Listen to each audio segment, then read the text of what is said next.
1980년 아무도 찾지 않는 외딴 동굴에서 한 젊은 남성의 시신이 발견됩니다.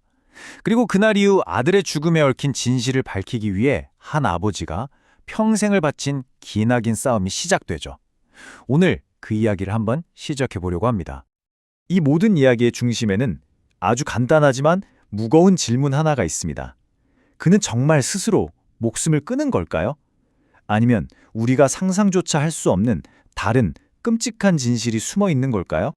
자, 사건 현장으로 한번 가보시죠. 이게 정말 이상한 점이 한두 가지가 아니었어요. 발견된 장소는 사람이 거의 다니지 않는 험한 산속 동굴이었고요. 옷은 속옷 차림에 피 묻은 양말이 전부였습니다. 근데 제일 이상한 건 자기 허리띠로 자기 두 팔이 등 뒤로 단단히 묶여 있었다는 거예요. 또 소지품은 불에 타 있었는데 정작 불을 피울 라이터 같은 건 어디에도 없었죠. 발목에는 원인 모를 상처까지 모든 게 앞뒤가 안 맞았습니다. 그런데 말이죠. 이렇게나 이상한 점이 많은데도 경찰의 결론은 정말 놀라울 정도로 빨랐습니다. 그게 뭐였냐면요. 바로 자살이었습니다. 아니, 근데 더 기가 막힌 건요. 경찰이 가족한테 알리지도 않고 시신을 먼저 묻어버렸다는 거예요. 시신을 발견하고 무려 8일이나 지나서야 가족에게 통보를 했죠. 이건 뭐 처음부터 뭔가를 감추려고 작정한 것처럼 보이지 않나요?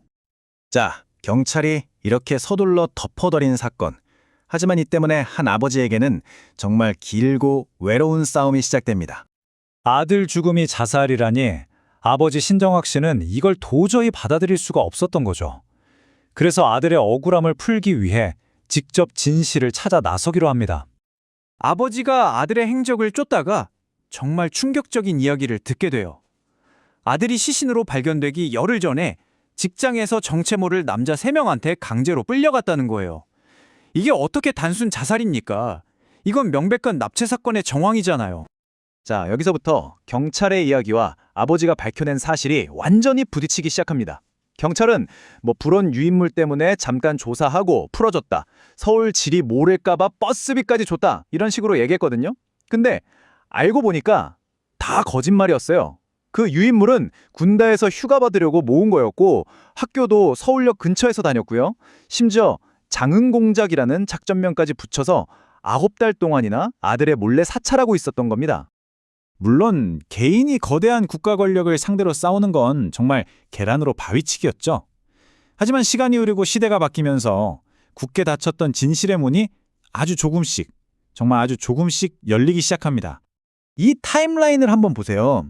1980년에 사건이 터지고 아버지는 88년부터 시위에 참여하시고 99년에야 특별법이 만들어지고 2009년에 최종 결론이 나옵니다. 23년이에요, 23년. 한 사람의 끈질긴 노력이 얼마나 긴 시간 동안 이어졌는지 보여주는 거죠.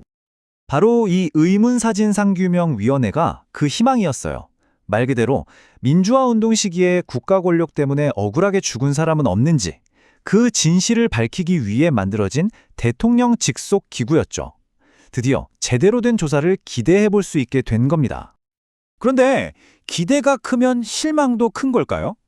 처음에는 이 위원회조차도 뚜렷한 성과를 내지 못했어요. 경찰이 이미 보고서를 다 조작해놨고 증거도 없으니까요. 결국 진상을 밝힐 수 없다, 즉 진상규명불능이라는 정말 허탈한 결론이 나오고 맙니다. 와, 여기서 포기해야 하나 싶었을 때 진짜 생각지도 못한 곳에서 돌파구가 열립니다. 새로 꾸려진 위원회가요, 아주 기발한 방법을 썼어요. 사건을 담당했던 형사들을 직접 조사하는 게 아니라 그들의 동료들을 인터뷰하기 시작한 겁니다. 그리고 그 전략이 제대로 먹혀들었습니다. 한 전직 경찰관이 양심 선언을 한 거예요. 신호수 씨가 경찰서에 있었던 시간이 3시간이 아니라 거의 3일이었다고요. 이게 무슨 뜻이겠어요? 그가 사망한 것으로 추정되는 시각에 그는 경찰의 소나기에 있었다는, 경찰의 알리바이가 완전히 박살나는 순간이었죠.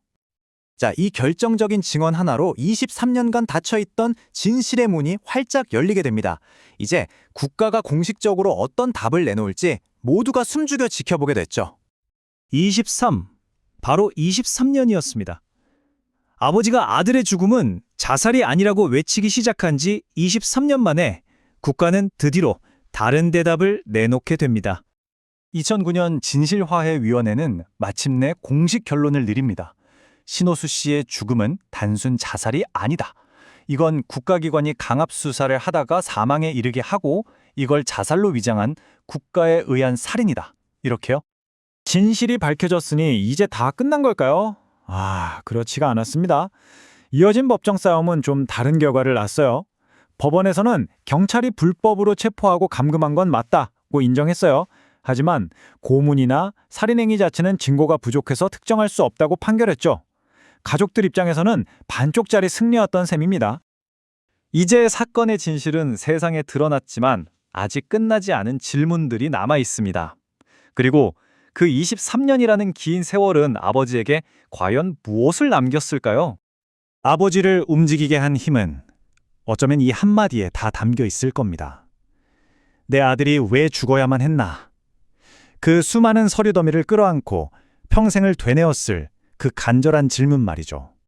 정말 안타깝게도 이제 아버님은 치매를 앓고 계셔서 그 길었던 싸움의 기억들도 조금씩 희미해지고 있다고 해요. 하지만 그럼에도 불구하고 딱 하나, 아들의 이름 신호수. 이 세 글자만큼은 여전히 너무나도 선명하게 기억하고 계신다고 합니다. 그래서 이 이야기는 오늘 우리에게 아주 무거운 질문 하나를 던집니다. 진실이 밝혀졌다고 해서 과연 정의가 완성되었다고 말할 수 있을까요? 국가가 잘못을 인정했지만 아무도 제대로 처벌받지 않은 이 상황을 우리는 과연 정의가 실현되었다고 부를 수 있는 걸까요?